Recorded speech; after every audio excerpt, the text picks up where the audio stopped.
ايه رايك يا ادم؟ رأيي فيه؟ وانا مالي انا يا باشا ومال الحكايه دي؟ معلش، بس انا نفسي اسمع رايك في الموضوع ده.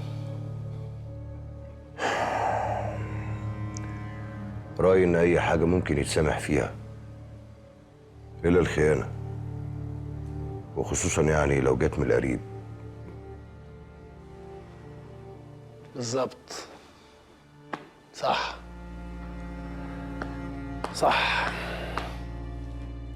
نسيت اقول لكم بقى ابويا عمل معاه ايه. خانه.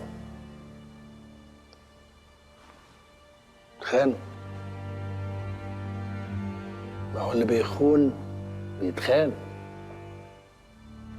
ابويا بعد ما خلص كلامه في القعده دي بص له في عينه بصه طويله وقال له مروح. قال له خلاص. قال له امشي روح.